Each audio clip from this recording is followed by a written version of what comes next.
Good morning and welcome to this session on yoga and stress management. My name is Dr. Kapil Kapadia.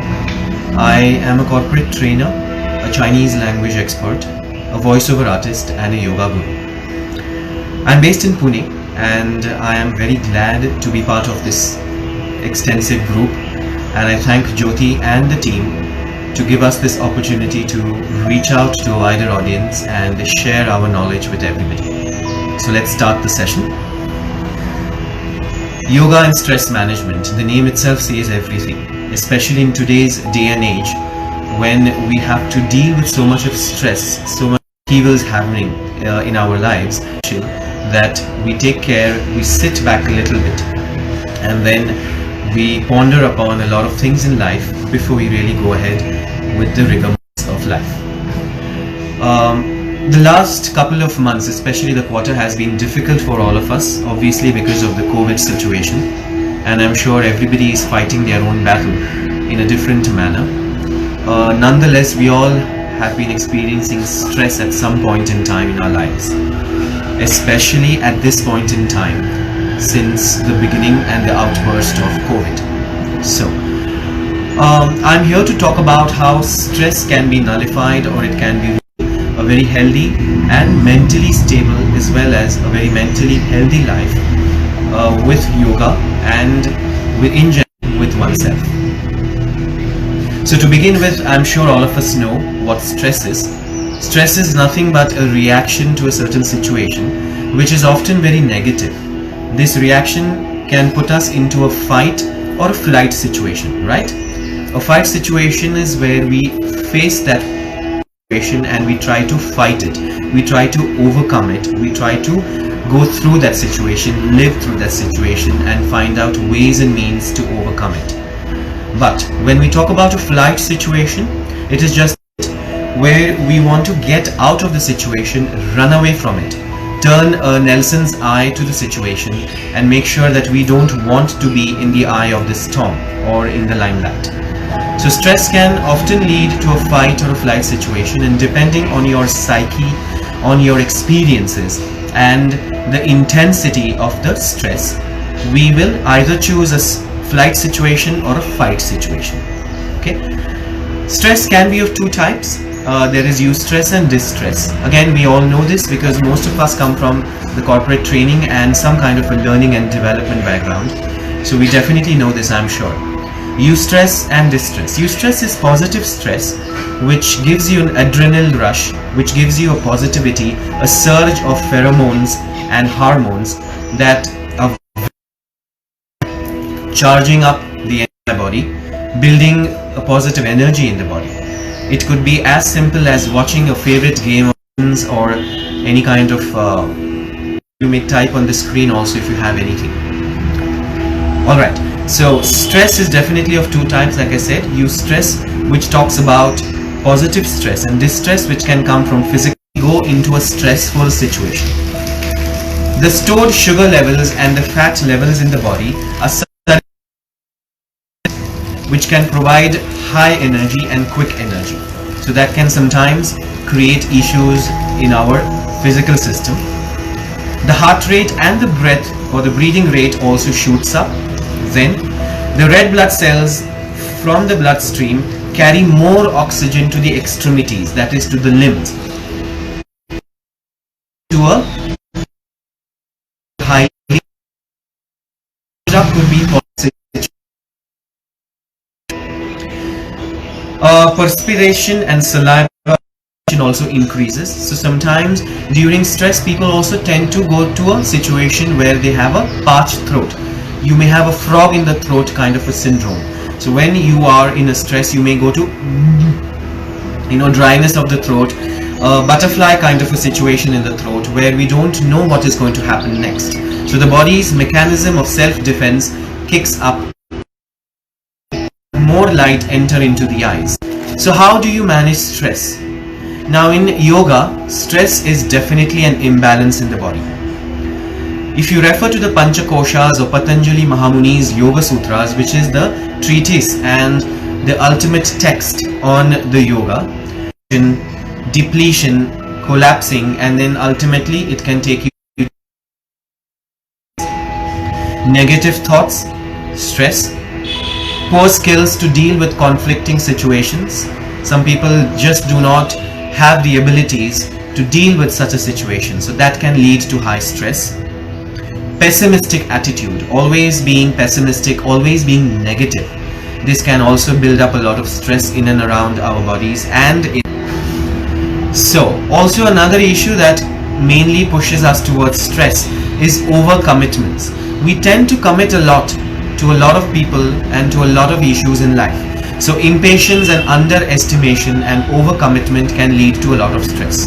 If you realize and look at the cultural aspect, we Indians as a culture, or as historically through how we've been brought up, we do not have the habit of quickly saying no to things, quickly refusing something outrightly to people, because of which we tend to overcommit and overfill our plate with a lot of things, and this will lead out to a burnout and overcome and lead you down the road to stress. So main sources of stress are all of these that I just mentioned. Now how do you look at that stress from perspective?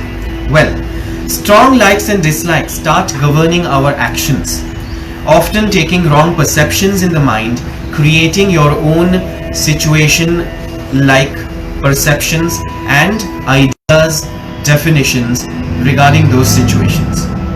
Going against what is right can also lead to agitation and imbalance of your thought processes and in your mind.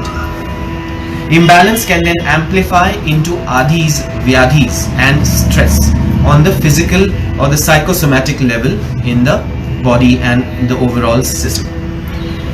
This can then lead to performing of wrong actions like eating unhealthy food, stressful eating, overeating, and then dwelling on evil thoughts, living into kinds of unhealthy conditions and then taking it from there and going forward. So stresses onto stress management in a very beautiful manner. It talks about life management and stress management into 4 different classifications. What are they? Ahara, or your food. Vihara, or your relaxation and recreation. Vichara and Vyavahara, or your actions. So when you have this all balanced, and if you do this in the rightful manner, you reduce stress in your life. Now sometimes when we get to a stressful situation, we just don't know how to deal with it. So just simply staying calm and taking a deep breath, exhaling strong, can first give you a situation where your brain and your mind calms down, and it allows you time to think of the next situation. So you can say, so how do you take care of that stressful situation? In a situation and take deep breaths and let out strong.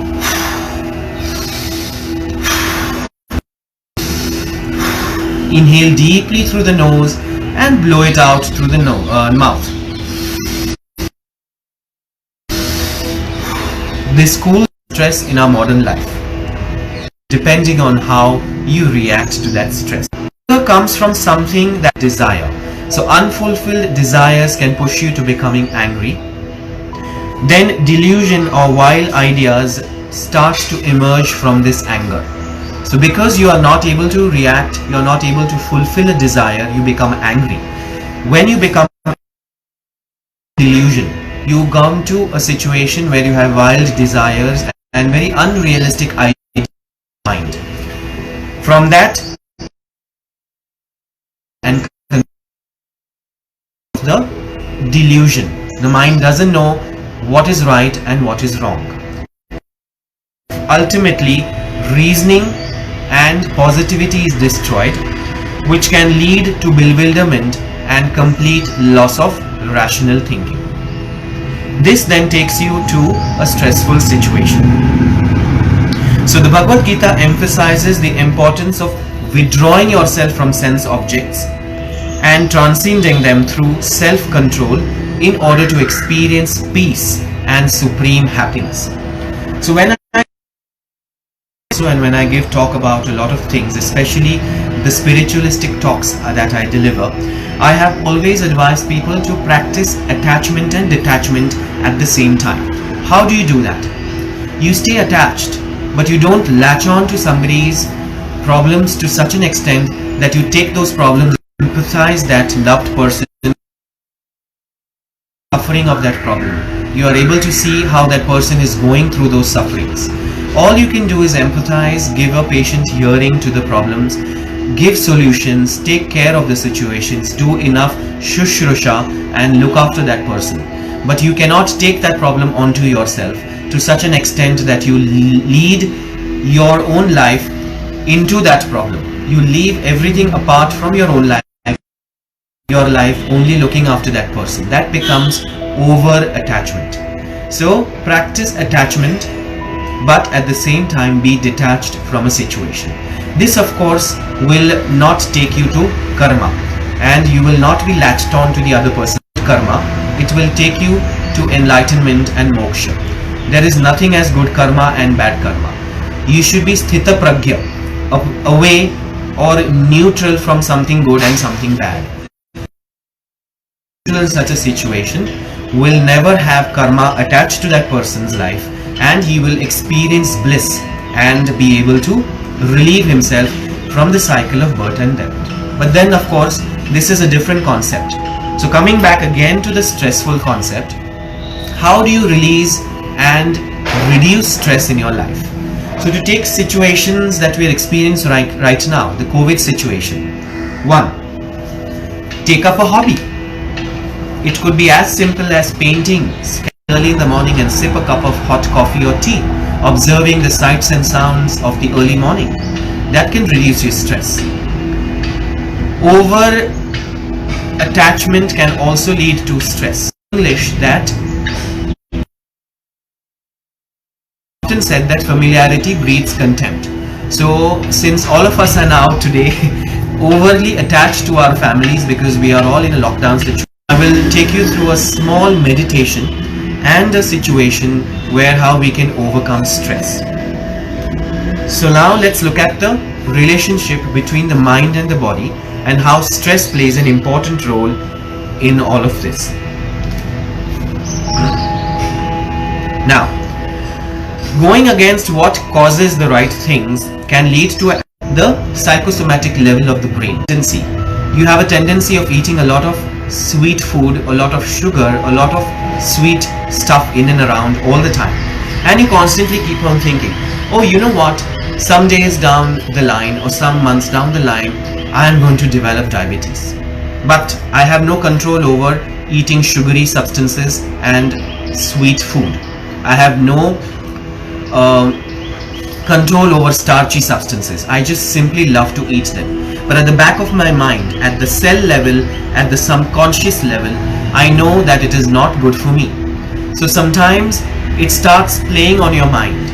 Control, or you're going to move to diabetes. Control, or you're going to move to unhealthy. Constantly thinking on these lines over the psychosomatic and the subconscious level can push into a manifestation of these things. So when you talk about the yoga philosophy and stress, there are panchakoshas or 5 sheaths in and around the body.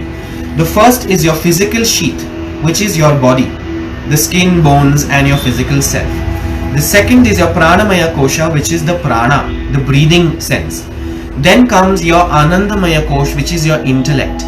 Then you also have your vijnanamaya kosha, your intellect, and your viveka buddhi, which you think about. We have a superior intellect compared to any other species on this earth, so we can think for ourselves. And then comes your antamaya kosha, which is your innermost atman, your that is the level at which bija or any planted can manifest over and come out into the functions. So here is what I am now going to talk about, how stress manifests itself physically. You have a lot of stress in life. You have a lot of deadlines to meet. You're running helter-skelter, managing a global team. You're sleeping at odd hours because you have to report to your manager. You have to deal with issues to the people who are reporting to you. All of this is putting your life into a topsy-turvy. You are eating at unhealthy hours, sleeping and waking up at unhealthy hours. There is no physical exercises. All of these are psychosomatic disorder. Out onto the physical self when stress permeates into the cell level on the body. So to make sure that you breathe and you lead a very happy and de-stressful life, I'm only here to marry the importance of stress. Not necessarily like yoga, like I said, practice doodling, practice artwork, practice sketching, practice oil painting, practice reading, pen your thoughts, practice cooking. Anything that makes you happy, which makes your soul happy, will in turn lead to you stress and clutter, remove all the clutter from the mind and definitely make your mind absolutely de-stressed.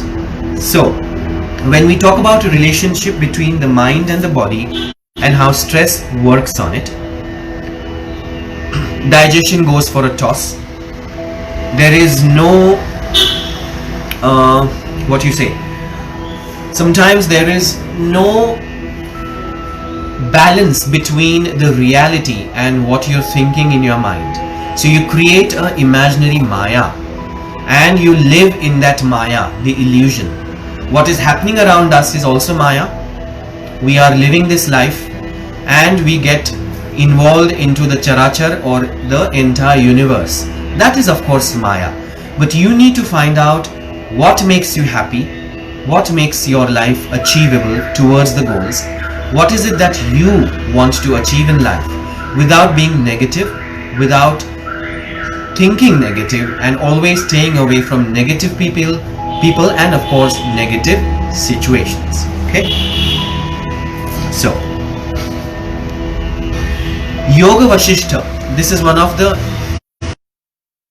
texts on yoga, on the yoga philosophy which addresses stress. It also says that the mind often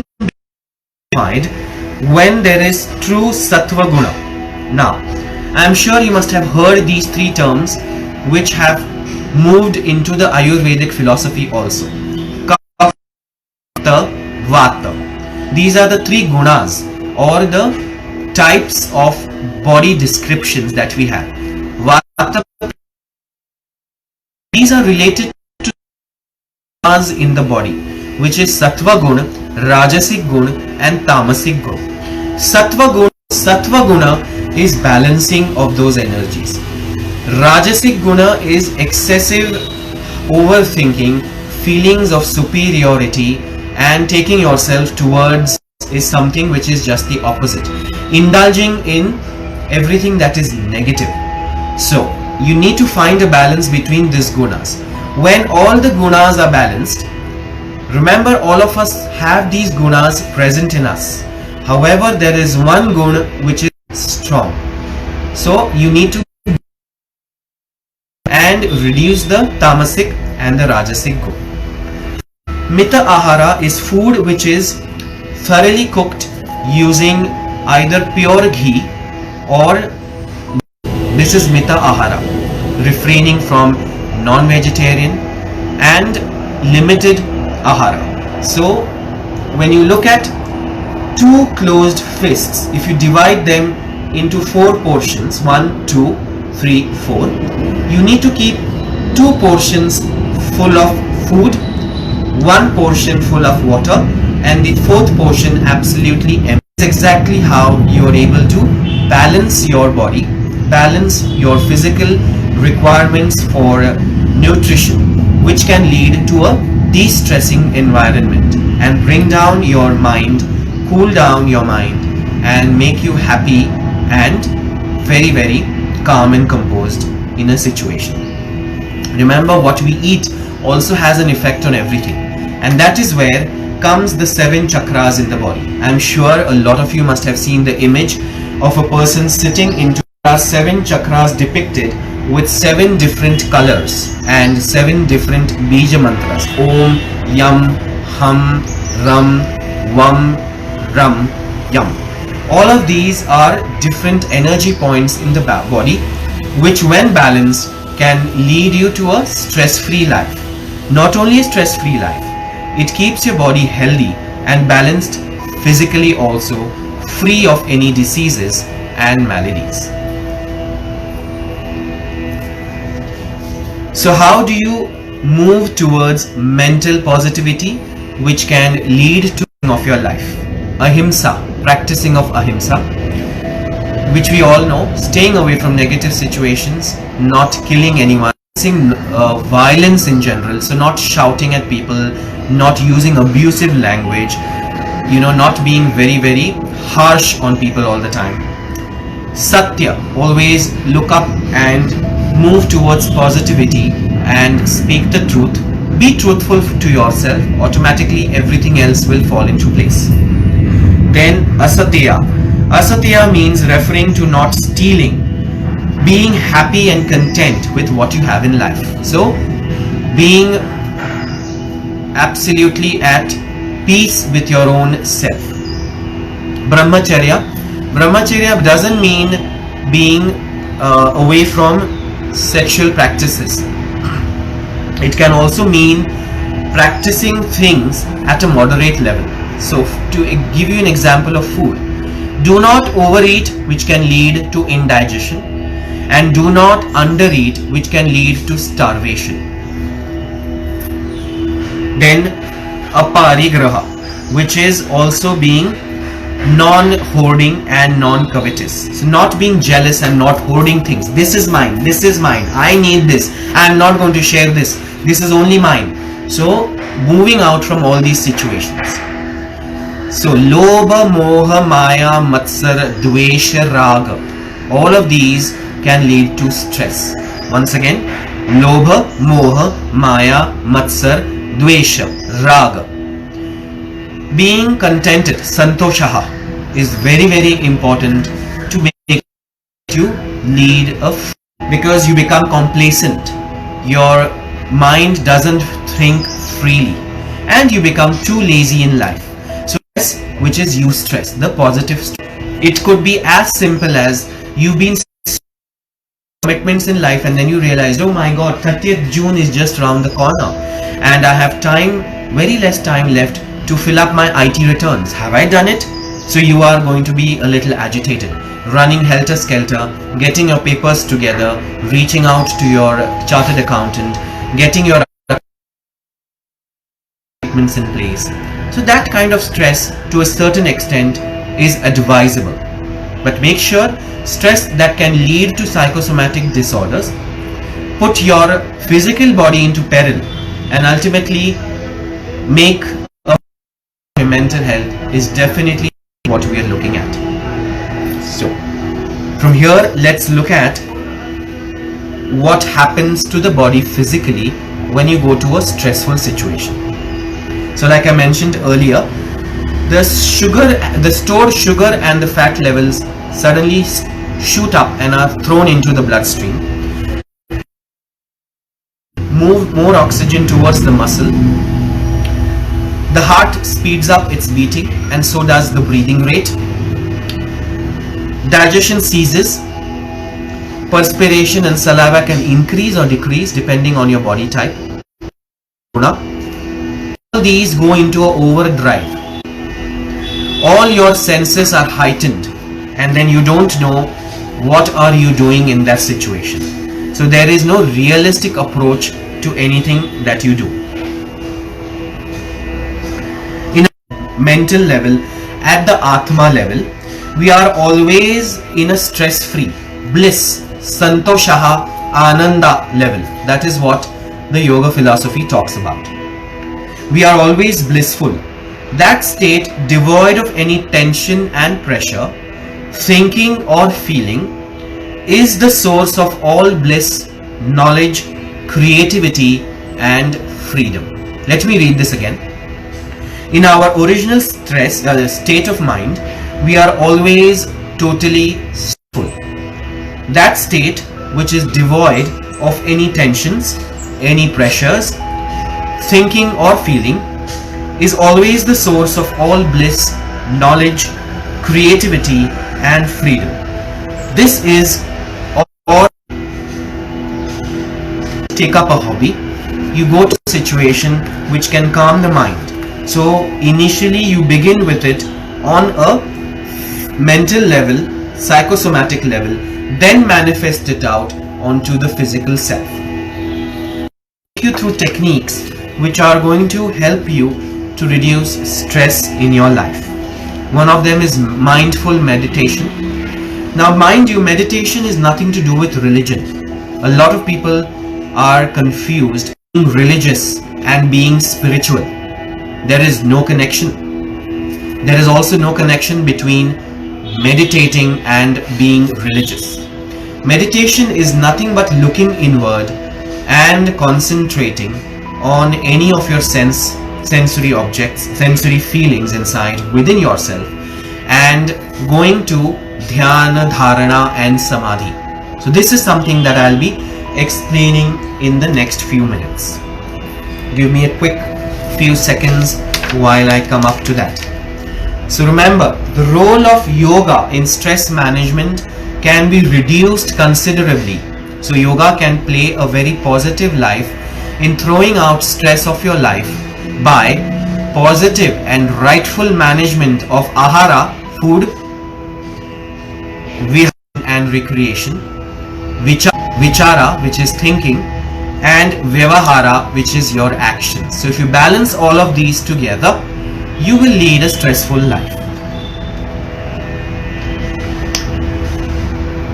The Bhagavad Gita also talks about karma yoga.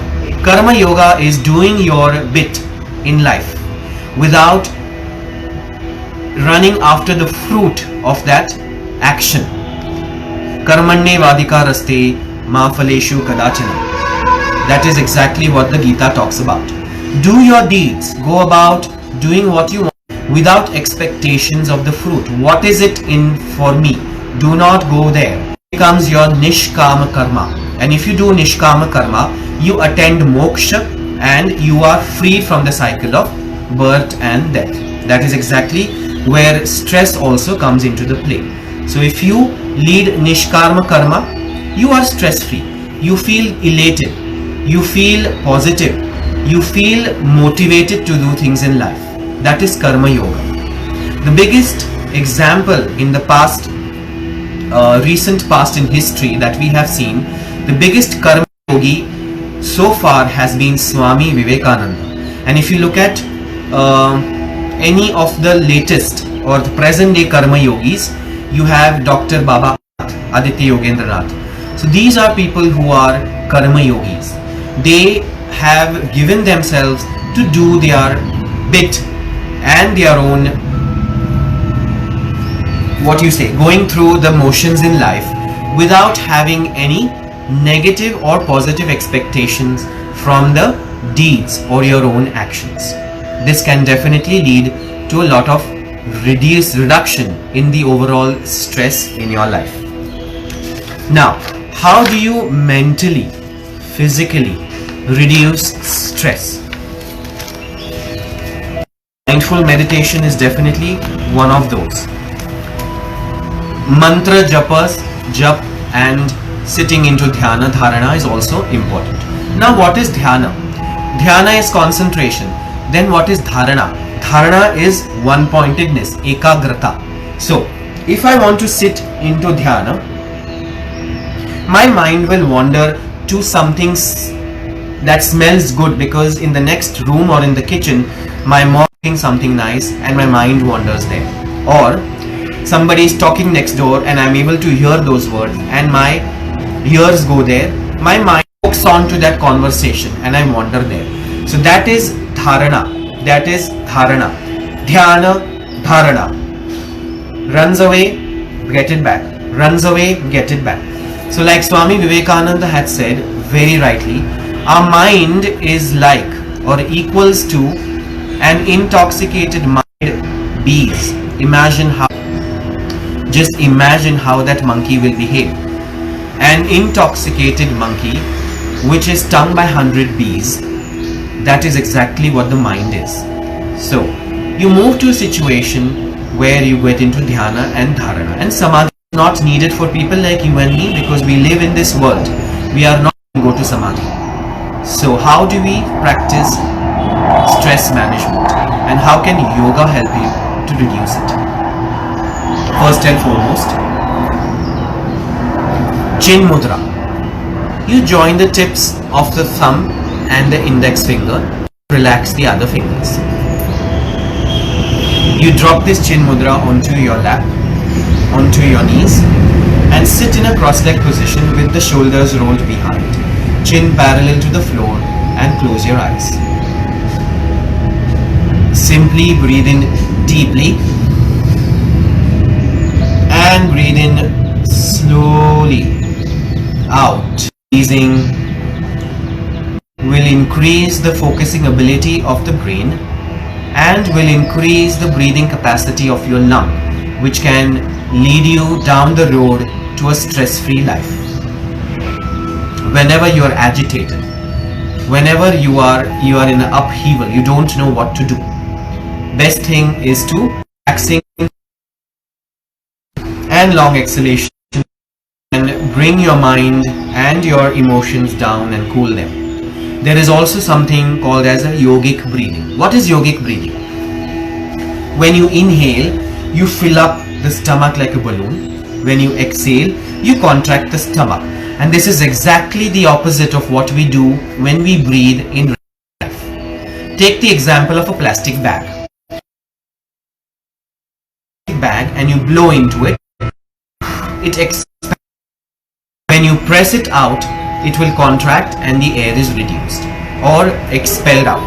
That is the logic you use for yogic breathing. So you may keep a palm on the stomach, inhale consciously deeply and fill up the stomach like a balloon, and exhale contracting the stomach. When you do this consciously, your pulse rate regularizes. It is absolutely normal. You can go to a situation where you're totally calm and composed. With this, there is another thing. You will attain absolute bliss and a rejuvenation of your senses. So while you breathe in and breathe out in the yogic manner, you close your mind to all thoughts around you.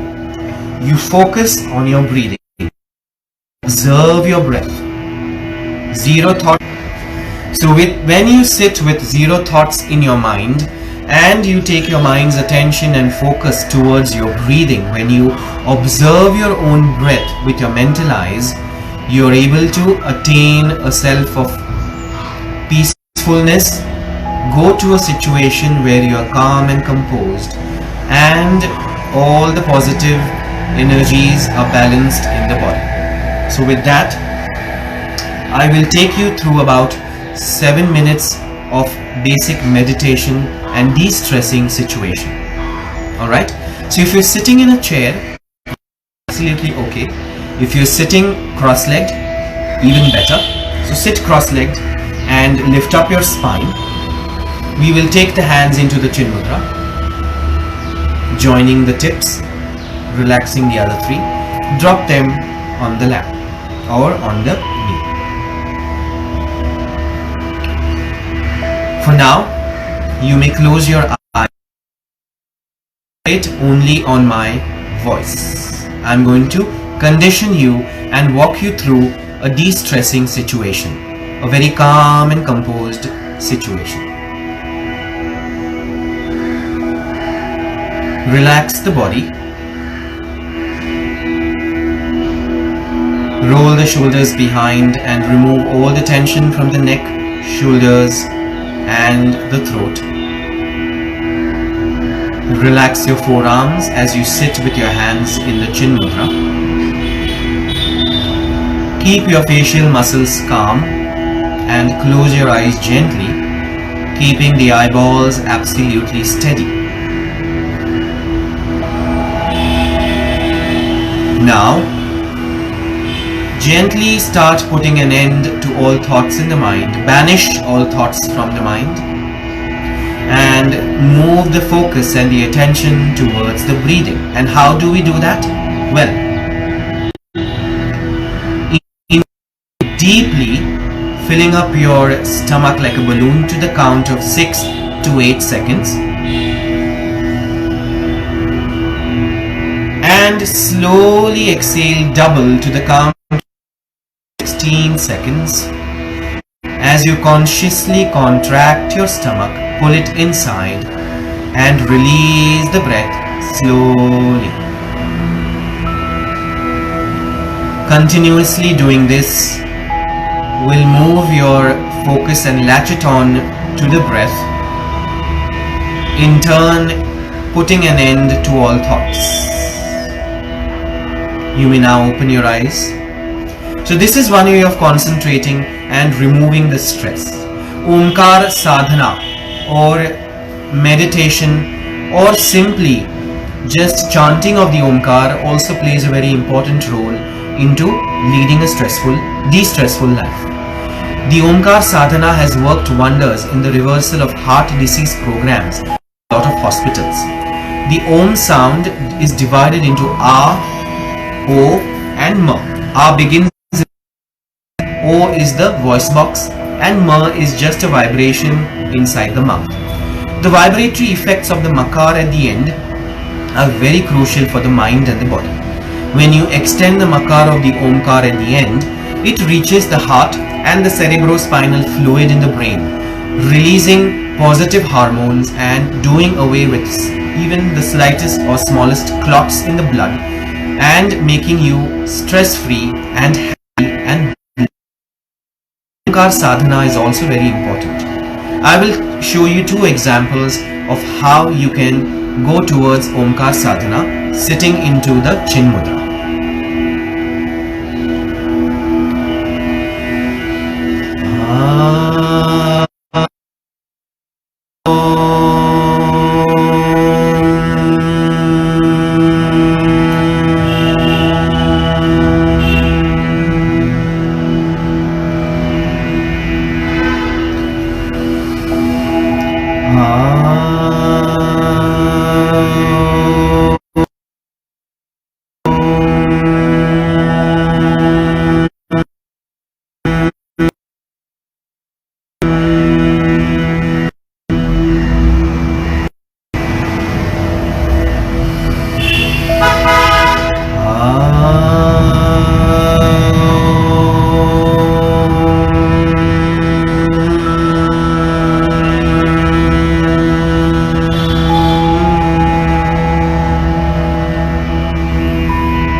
So if you realized and noticed, the makar at the end was something that was which I was extending compared to the A and the Om. So you can try this for yourself.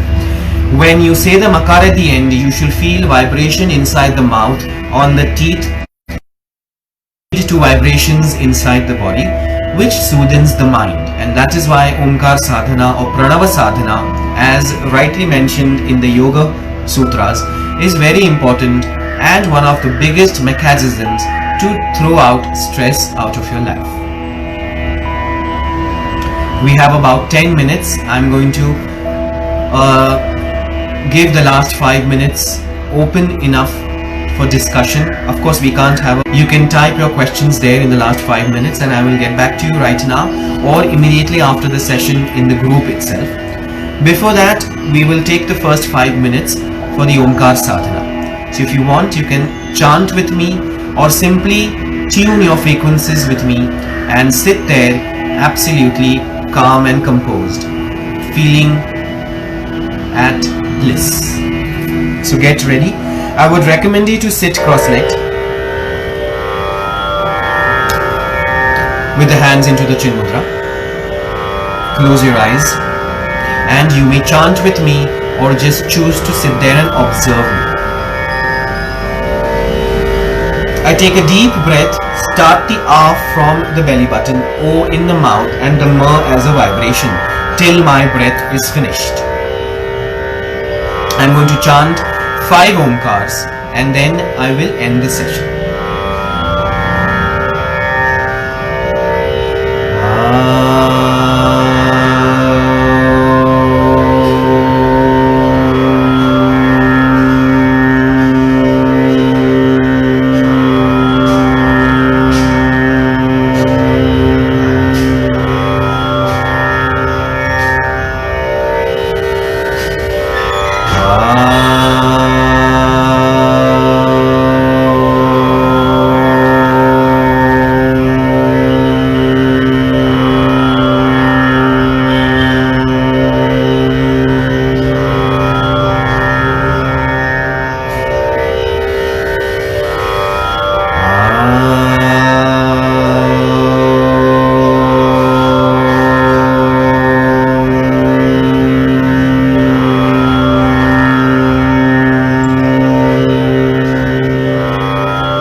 पूर्णमुदच्यते पूर्णस्य पूर्णमादाय पूर्णमेवावशिष्यते। ॐ सर्वे भवन्तु सुखिनः, सर्वे सन्तु निरामया, सर्वे भद्राणि पश्यन्तु, मा कश्चित् दुःखभाग् भवेत्। ॐ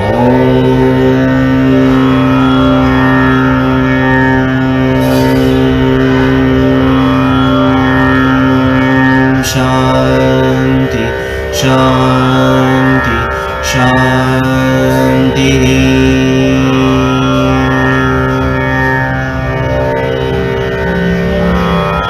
Relax and release. So remember, it is not necessary always to do Omkar sadhana. There are people who are atheists, who don't believe in spiritualism, who do not believe in God, no religion. So that's absolutely fine. We respect that. You can listen to just the tanpura playing that I'm playing it in the background, or any kind of soft, plain relaxation music which can latch your mind's attention onto it. Anything that. So with this, I will end the session here. I will leave the last 5 minutes open to any observations, discussions, anything that you want to ask, any feedback, anything that you would like to share. Without also want to extend this opportunity to help all my co-facilitators and all my peers in this group that do join me daily on Facebook Live at 6 p.m. from Monday to Saturday for yoga sessions. This will also help you yourself to remove stress from your life. So these are free sessions. I've been doing this ever since the beginning of the lockdown without fail for 6 days a week. With that, I wish you all a very peaceful day, a very fruitful day. Dharmo rakshati rakshitaha. Hari Om Tat Sat. Thank you, and I will stay online for a couple of minutes if you have any observations or questions. If not, very glad and humbled to be part of this total environment. Thank you. Sheshe.